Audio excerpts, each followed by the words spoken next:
All right, hey, there we go again. We are going to start putting some coils on top of the base of our vase.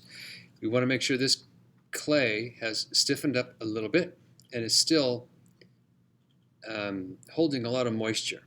And first thing I did, I just took the plastic off, is wet the top. Sorry about the noisy wrinkling. And we're going to, remember, try to make a shape that looks like that. And the dotted line represents the top of this right now. So we're going to use some coils, and it's real important how we place the coils. All right, I'm just going to do one or two real quick and let you see the process. Many of you have done this before. Remember, they're rolling out of the coils, and I think they should be a little thicker than a pencil. Okay, just a little thicker, because we're going to have to kind of push them around a little bit. Now, this coil is not long enough to go all the way around. Doesn't matter. Okay, doesn't matter at all. So remember, we are going to score, and I just kind of estimated how long that was. Really, you cannot take the shortcut and not score the surface. And again, if you remember, if you're adding something pretty small, many times I'll just dunk it into water. Okay, that's probably enough. And I'm just going to take this off camera and just dunk it real fast into water. Okay, then instead of making this coil go right on top, we're going to lean it in a little bit because we want to start this to come back in. So, as you can see right there, hopefully, it's not all the way out to the edge, it's inside a little bit. So we have to give it a little push and a smush.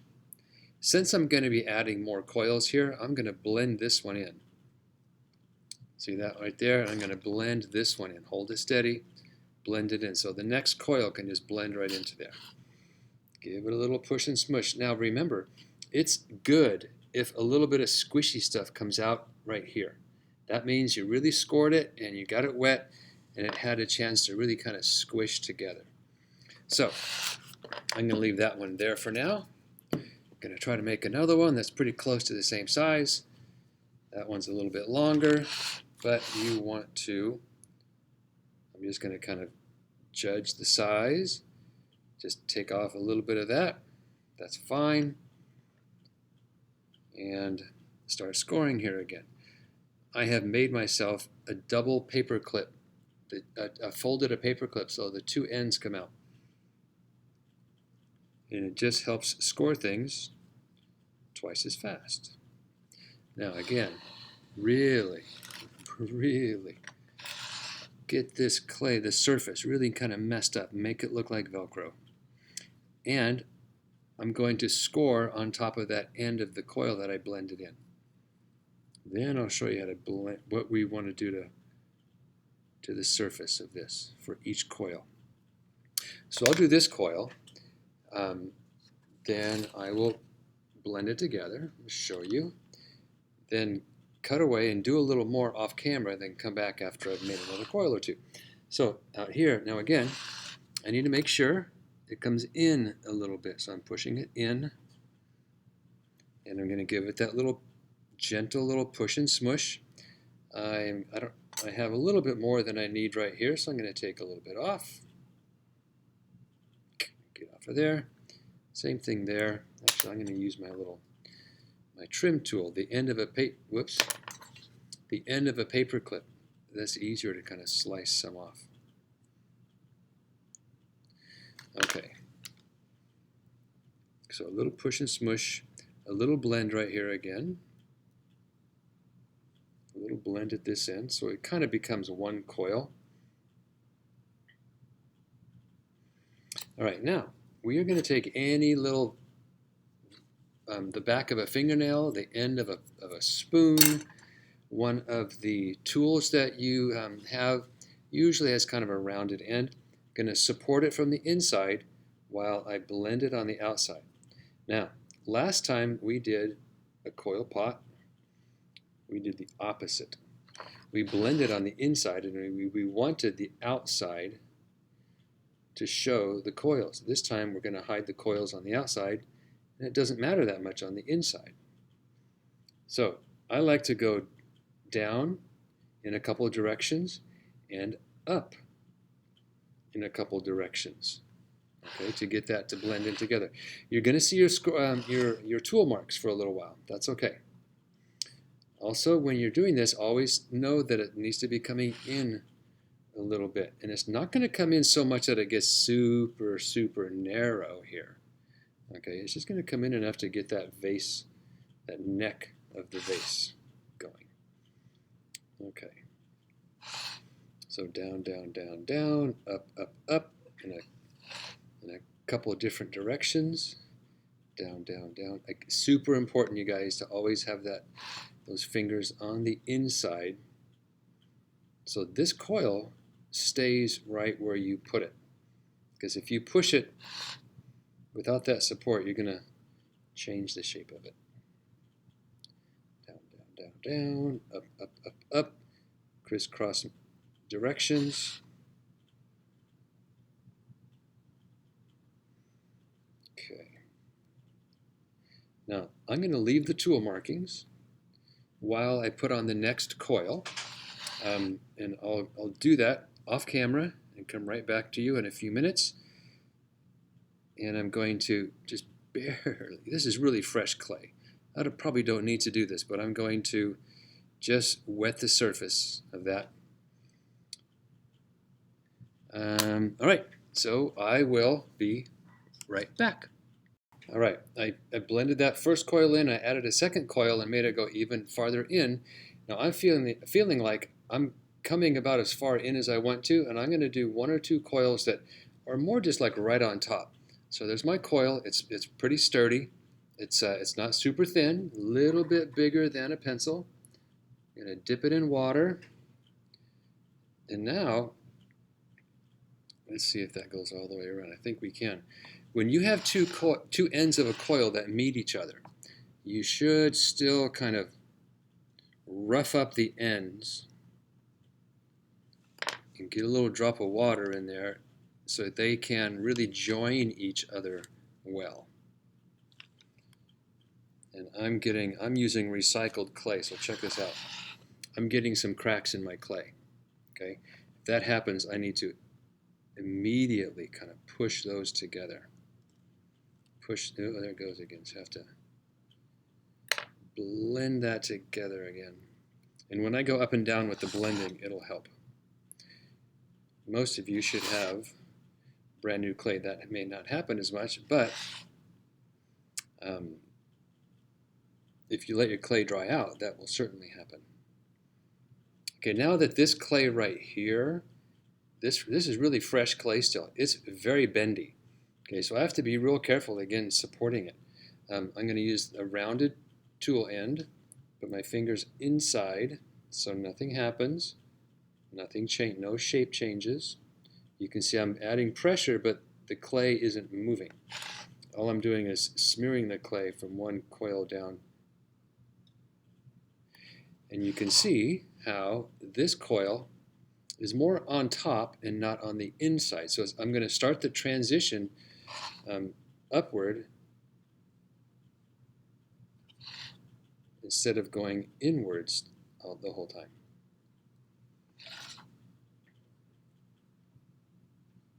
And my next coil will be right on top, so it'll be a little taller. And I'll do that one off camera. Okay, so I'll smooth that out a little bit. And ooh, check this out. Here's a little trick. And I'm going to make this happen even more. Let's say there's a little indent right there.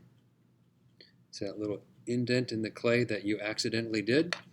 What you have to do, score that area, just that little spot, a little bit left and right.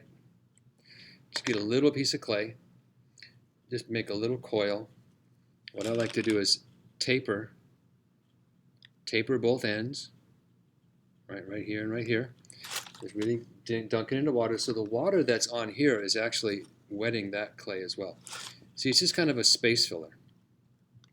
So I'm going to just hold it in place while I give it a little rub. I'm kind of pushing as I rub, blend it in, blend it down, so it kind of, gets the whole thing more even. If it's a little too much, just take one of your paper clip little trim tools and just kind of trim off a little bit. It's better to have a little too much when you do something like this, and you can trim off a touch. Now, I'm almost hesitant to keep adding coils here because I'd almost like this to firm up a little bit. So if I let it sit out for an hour or so, it might firm up a little bit, but I think I'm going to go for it at least one more. Before I do any new coil, I always kind of clean up this rim, okay, with just a little bit of water and kind of get it flat, so there's a good surface to score and attach to. All right, we'll see you again in a moment. All right, here we are back again. I have added 3 coils, okay, to get some height. And each time I added a coil, I went around and I kind of blended the whole thing. You can almost start to shape it. So I'm going to push in a little bit with my thumb right here. And I'm going to start to get this last few coils. And you want to do this. You want to get some height. The last few coils are going to start to go on the outside. Okay, so it starts to that flare.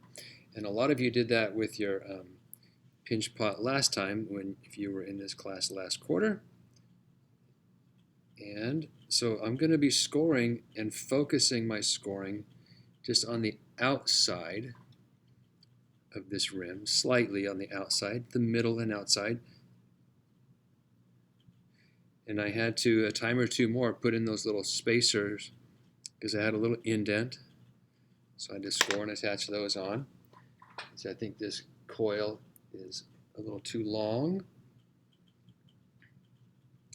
But that doesn't matter because I can just take off a little bit. Where these two blend into each other, let's really kind of rough that up.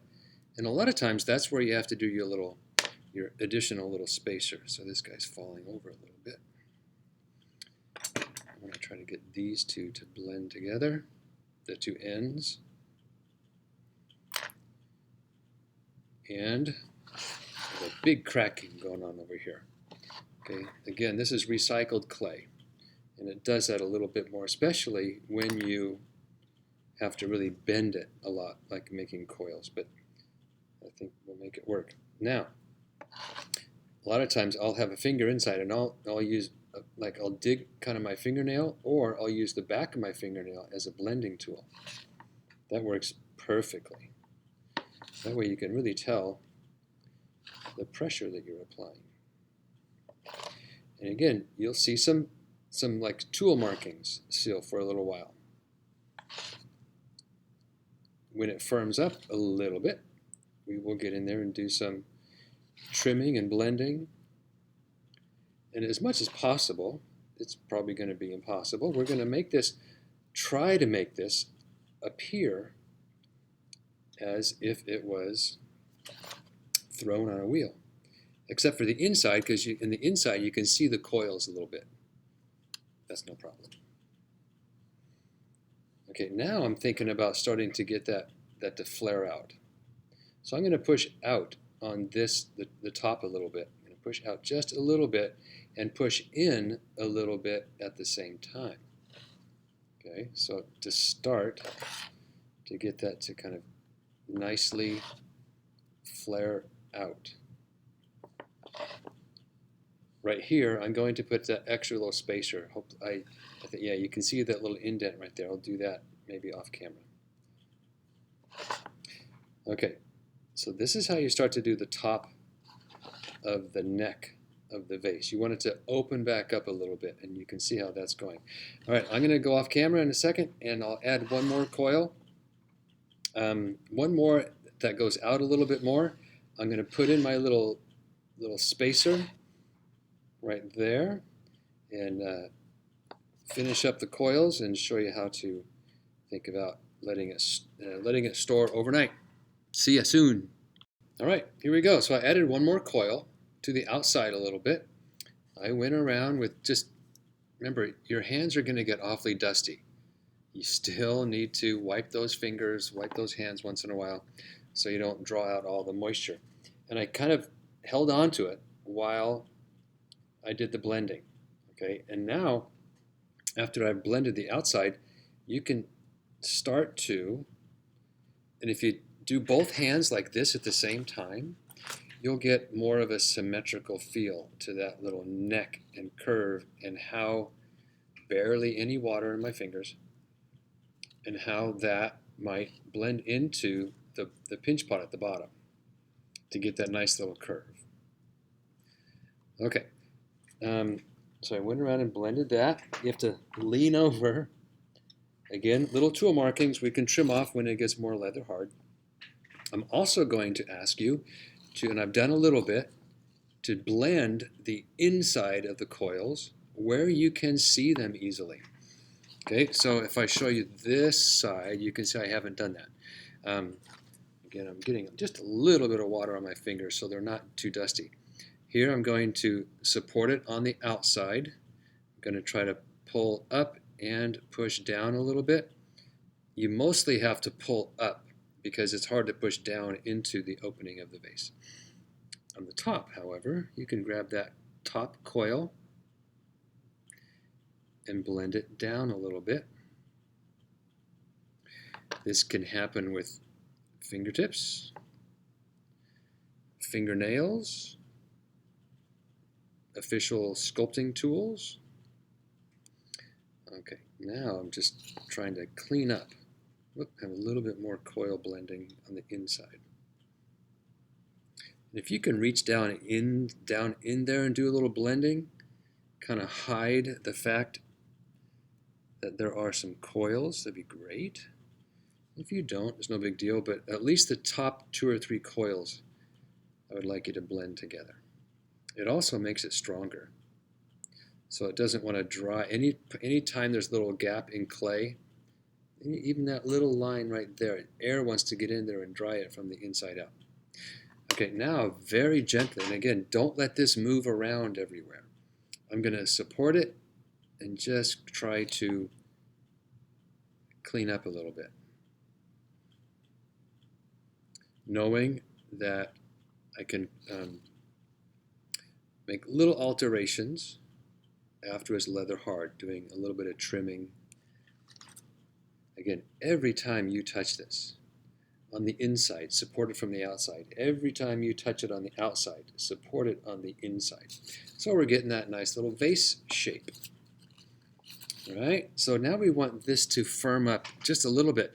Remember, we are still going to attach a lot of clay to this to get our little goofy creature going on.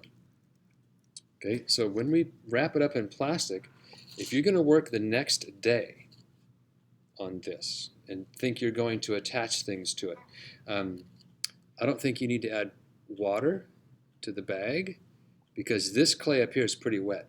However, this clay down here has firmed up even more. So I'm going to kind of give it a little bath, a little water bath, a little rub down, because I don't want it to overly firm up. You can kind of see the shininess of it. Don't spill a bunch of water on it. Kind of rub it in and be ready with your plastic bag, because this water that I'm applying on here will kind of evaporate. And at the remember, you want to keep this bottom nice and flat. So as you're working, you don't want to, I can reach that, you don't want to tip it back and forth while you're working on it. Okay, that'll round off the bottom, then it'll just kind of rock and roll all over the place and you won't be able to use it as a vase. All right, I'm going to just bag this up because I've added water to it and I'm going to work on it tomorrow. So I will not want to let it be too wet. If you were going to take a few days off over the weekend, I'd sprinkle some water in your plastic bag as well so this doesn't get too dry. All right, see you next time.